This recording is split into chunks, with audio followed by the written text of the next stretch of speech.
Salut à tous et à toutes, c'est Mathieu 240, j'espère que vous allez bien, comment je pète la forme, comme d'habitude. Et aujourd'hui, on se retrouve pour la suite de cette formation, comment créer un jeu sur Unreal Engine de A à Z. Aujourd'hui, on va voir comment créer son premier projet. Ok, pour commencer ce tutoriel, on se rend sur l'Epic Games Launcher, comme la dernière fois qu'on l'a installé. On se rejoint dans la partie Unreal Engine. Ensuite, bibliothèque. Normalement, ici, bon, moi j'ai quelques projets. Effectivement, mais nous on clique directement sur lancer, ce qu'on avait installé la dernière fois. Alors ne vous inquiétez pas, normalement pour le tout premier lancement, ça devrait prendre un peu plus de temps que moi. Et donc on arrivera sur cette interface. Normalement, je vais mettre en plein écran. Ici normalement c'est l'endroit où vous retrouverez tous vos projets. Ici dans mon cas, il y a quelques projets. Dans le vôtre normalement il n'y en aura pas. Il faudra donc en créer un. Comment en créer un? Ici, on peut voir que Unreal Engine n'est pas fait que pour créer des jeux. Il est en partie pour les jeux, pour les films et vidéos, l'architecture, l'automobile. Enfin bref, nous, ce qui nous intéresse ici, c'est Games. On clique dessus et on retrouve plusieurs projets prédéfinis, des templates, notamment avec de la réalité virtuelle. Vous avez votre téléphone et avec votre caméra, il voit des objets en 3D. Moi, dans ce tutoriel, je ne parlerai pas de ceci. Véhicule. C'est un template vraiment fait pour les véhicules, comme le nom l'indique, avec vraiment toutes les bases pour le véhicule, c'est-à-dire l'animation des roues, un premier véhicule, des sons de voiture, le tableau de kilométrage, bref, un template complet quoi par rapport au véhicule. Nous avons aussi le top-down, donc la vue du haut. Third person, c'est la troisième personne. First person, la première personne. Et blank, c'est un projet vide avec aucun template. Alors, je vous rassure, vous pouvez prendre n'importe lequel de ceux-ci. Vous ne serez pas limité rien qu'à ça. Si vous décidez de prendre, par exemple, la troisième personne et vous dites après, ah ben moi, mon personnage, j'aimerais bien qu'à un moment, il soit une voiture.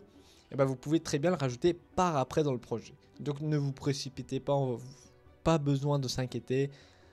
Vous pourrez toujours l'utiliser par après. Dans le cadre de cette formation, je rappelle qu'il est disponible gratuitement dans la description. Je vais utiliser le troisième personne car c'est ce qui sera certainement le plus utilisé. Ensuite, pour créer, on revient dans cette partie à droite de l'écran. On a le choix entre Blueprint et C++. Ici, moi, dans cette formation, je n'apprendrai que du Blueprint, donc sélectionnez bien Blueprint. Target Platform, donc on a desktop mobile, desktop PC, mobile, téléphone. Dans cette formation, on verra comment créer des jeux mobiles et intégrer des pubs, mais dans un premier temps, on va surtout se concentrer sur desktop. Vous retrouverez toutes les formations par rapport au mobile dans la description sur mon site de formation. Ensuite, qualité preset, on a maximum, scalable, on va sélectionner maximum, c'est toujours modifiable par la suite. Starter content, donc si c'est à cocher ou non. Le starter content est intéressant à prendre car il possède quelques effets 3D, des textures, des matériels, aussi des objets 3D. Enfin, c'est très limité en objets 3D, mais c'est quand même une petite base pour commencer à créer votre jeu. Donc, il est intéressant. Moi, ici, je le coche. Et ray tracing, c'est pour avoir le ray tracing lorsque vous utilisez une carte RTX. Une fois que nos paramètres de projet sont définis, on vient renommer le projet. Ici, moi, je vais l'appeler Mad Games Formation. Mad Games Formation, n'oubliez pas que vous ne pouvez pas mettre d'espace. Et ensuite, vous choisissez la location du projet, donc où se situera-t-il dans vos dossiers. Moi, personnellement, il est déjà défini. De base, il est dans le document. Moi, je l'ai déjà modifié. Vous n'aurez qu'à cliquer ici pour pouvoir sélectionner dans ce PC, dans quel disque dur vous souhaitez le mettre. Une fois que tout ça est fait, on peut ensuite cliquer sur Create. Ça va créer notre projet. On arrive dans l'interface Unreal Engine 5. Mon interface est peut-être légèrement différente au vôtre car j'utilise déjà Unreal Engine depuis un petit temps. Notamment le Content Browser de base, il n'est pas là. C'est ainsi votre interface. Il suffit de faire CTRL espace, il apparaîtra. Certaines personnes préféreront comme ça, la voir apparaître puis disparaître pour ne pas gêner l'espace, étant donné que moi je suis habitué à l'interface de Unreal Engine 4, qui était l'ancien moteur, qui est toujours disponible, eh bien je préfère venir ici dans Windows, Content Browser, et mettre le Content Browser 1 ici en dessous. Donc l'interface, je vais rapidement le faire passer. Je vais pas faire trop de détails, mais je vais vous montrer rapidement l'interface. Donc nous avons ici, comme je disais, en faisant CTRL espace, le Content Browser, là où vous allez retrouver absolument tous vos data de votre projet. Notamment ici, on a le Search Person, qui est ce qu'on a, le template qu'on a installé, qui est notamment avec le blueprint de notre personnage. Donc je reviendrai un peu en détail, ici c'est plus ou moins le code en blueprint. Ça paraît très complexe vu que vous ne connaissez pas encore, mais en réalité c'est très simple. On a le viewport de notre personnage. Et ainsi, ici nous avons aussi le starter content avec toutes les différentes parties, notamment propre pour les objets, architecture pour les murs, audio pour les audios.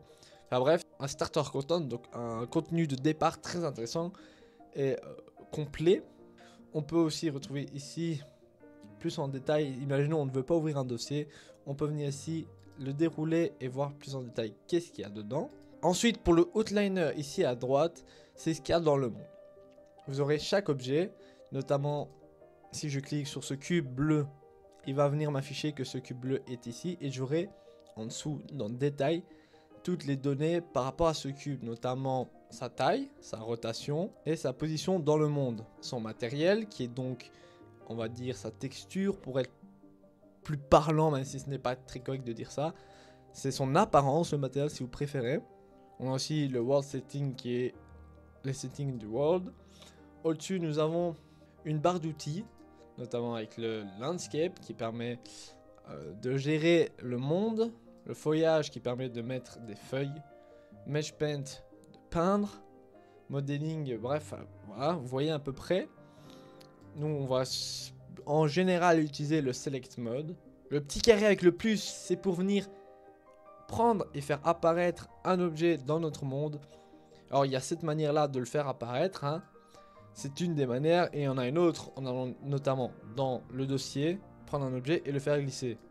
Ça nous permet de différentes manières de faire apparaître un objet. Ici on a le blueprint, le menu blueprint, je vais dire ça, qui par exemple nous permet de faire open level blueprint, et ça nous permet vraiment globalement de faire le code.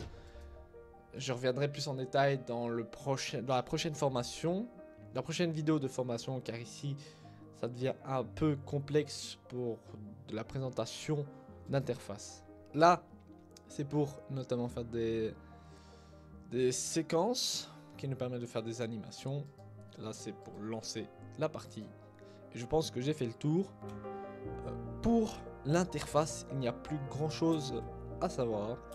On se retrouve très vite pour une nouvelle vidéo de formation. Je rappelle que mon site de formation est en description. C'est gratuit, vous n'avez rien à perdre.